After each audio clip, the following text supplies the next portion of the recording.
परिपुर ग्राम जड़े झील थिला। से परी नाम परिचित थिला। परी सबुदिन सकाळे उठी निज काम सारी बापा मांकर आशीर्वाद ग्रहण करुला।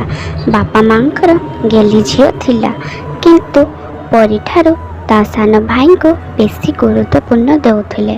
परी एही सब कथा सान बेलू ही बुझी सारिथिला। परी वर्तमान अष्टम श्रेणी अध्ययन करे। प्रतिदिन परी सब काम सारी सकाळु 10टारू बाहरी स्कूल को पलाए। स्कूल में पहुँची प्रार्थना सारी विद्यालय देइथिबा पाठ गुडी को रिविजन करे। ताकू ता स्कूल में सब शिक्षक एवं शिक्षयित्री माने बहुत भल पाउथिले, कारण परी जने भल छात्री और आत्मविश्वासी थिला।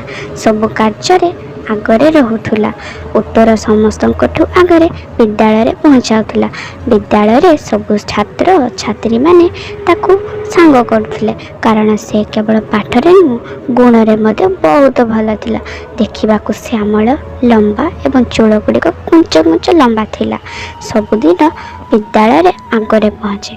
गरीब श्रेणी थिला, किंतु सब कार्य गुड़िक ठीक भाव में करे। घरे ताकू कम भल पाउथिले, कारण से तांको बापा मां को रक्तर जात नथिला। से जने हॉस्पिटल पड़िथिबा अवस्था रे 2 जन स्वामी स्त्री उठाई आनिथिले, कारण परी बापा मां को संतान नथिला। जेते बेले संतान हैला सेते बेले को ताको कम भल पाइबा देखाइले। परी जने साहसी झियो थिला। परी पाखरे गुण रे अभाव नथिला, किंतु पैसार अभाव अनेक परिमाण रे रहुथुला। परी सबुदिन विद्यालय को जीवा रास्ता रे देखी देखी जाए। जड़े पुलिस ट्रैफिक मझिरे बसी गाड़ी जीवा आसबार व्यवधान करे। आउ परी मन रे सबुदिन प्रश्न उठे, मु भी कौन यांक भली होई परिबी। तापरे राति रे सोइबा बेले जेतेबेले भगवान को प्रार्थना करे, भगवान तमे मते पुलिस कराइबो। परी पाखरे आत्मविश्वास थिला जे से भी होई परिबो, कारण ता पाखरे पढ़ारे ज्ञान अनेक परिमाण रे थिला। जेमिति पाठरे सेमिति गुण रे थिला। परी दिन को दिन चिंता कला, मु भल भाव में पाठ पढ़ी, किंतु पढ़ा पाई तो बही दरकार, हेले आसीबो कोठु। चिंता कला, कारण से ता बापा मां को कहले भी पैसा देबेनी। एमिति चिंता करू करू विद्यालय एक बगीचारे फुटुथिबा फूल को कहूची, एही फूल गछ तो भलिया मते करि पारिबो, तो भलिया मते फ्री करि पारिबो कहूचे। तू मो इच्छा को पूरण करि पारिबो। सेही बगीचा कड़े छिड़ा होइथिबा विद्यालय प्रधान शिक्षक ता कथा शुणुथिले। शुणिबा परे ताकू डाकिले, सतरे कौन तुम पुलिस हेबा पई चाहुछ? झीटे कहला, हाँ सर सतरे मु बहुत चाहूँगी।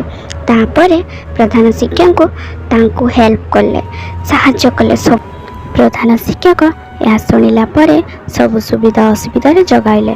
सेते बेलकू परीर 10म श्रेणी होइतिला। 10म श्रेणी अवस्था रे परीर पुलिस प्रतियोगिता पाई आग्रह उत्साह बढ़िला। से दिन राति को एक करी पढ़ी चलिला, कारण तार विश्वास थिला से जने पुलिस ऑफिसर होई पारिबो। से जेकोसी सुविधा असुविधा पाई प्रधान शिक्षक को जनाए एवं भगवान को डाकु थाए, प्रभु तमे मोर इच्छा को पूरण कर। ठीक 10म श्रेणी समाप्त हैला। रिजल्ट भी बाहरिला, खरा छुट्टी भी पड़ीगला। तापरे बापा मां को मध्य कार्य रे साहाय्य कर। एमिति किछि दिन बीतीगला। तापरे पुलिस फॉर्म बाहरला। पुलिस फॉर्म बाहरी बारू से फिलअप करिया को गला। तापरे पढ़ा एते जोर से कला, कंपटीशन एते जोर से कला, ता फल से सक्सेस मध्य हैला। कहा जाए जेकोसी कार्य को सफलता करने को हेले निज पाखरे प्रगाढ़ आत्मविश्वास एवं साहस थिबा दरकार। आज ता पाखरे आत्मविश्वास एवं साहस थिबा जगु से जने विश्व भारत रे पुलिस ऑफिसर टीए होई पारिले। तुमी तुमर भविष्य को बदलाई पारिबो नाही, हेले तुमर अभ्यास को बदलाई पारिबो। आ तुमर अभ्यास दिने तुमर भविष्य एवं आत्मविश्वास कराइबो। सठिक रास्ता रे चलवा निश्चय टिके कष्टकर होता है, किंतु से रास्ता रे केही आपण को हराई पारिबे नाही, कारण आपण पाखरे आत्मविश्वास थिबा दरकार। आपण जेकोसी परिस्थिति रे निजर बुद्धि ज्ञान बल रे दिने ना दिने विश्वासी होई पारिबे। निज ऊपर विश्वास करंतु एवं निज बुद्धि और ज्ञान को प्रयोग करी आग को बढ़ंतु। आत्मविश्वास आपण परिश्रम बुद्धि रे थाए, जहाँ आपण भाग्य बदलाई पारिबो। ज्ञान ही एकमात्र ଏମିତି ଉପାଦାନ ଯାହା ମଣିଷକୁ କୌଣସି ସ୍ଥାନରେ କୌଣସି ପର୍ଯ୍ୟାୟରେ ଶୀର୍ଷ ମାର୍ଗ କରାଏ। ବିଫଳତା ନାମକ ରୋଗକୁ ମାରିବା ପାଇଁ ହେଲେ ଆତ୍ମବିଶ୍ୱାସ ଏବଂ କଠିନ ପରିଶ୍ରମ ହେଉଛି ସର୍ବୋତ୍ତମ ଔଷଧ। ଏହା ଆପଣଙ୍କୁ ଜଣେ ସଫଳ ବ୍ୟକ୍ତି କରାଇବ। କର୍ମ ଯେମିତି ହେଉନା କାହିଁକି, ଯେବେ ଯାଏଁ ତୁମେ ତୁମ କର୍ମକୁ ସମ୍ମାନ କରିନାହ ସେତେବେଳେ ଯାଏଁ ତୁମେ ଜୀବନରେ ସଫଳତା ପାଇପାରିବ ନାହିଁ।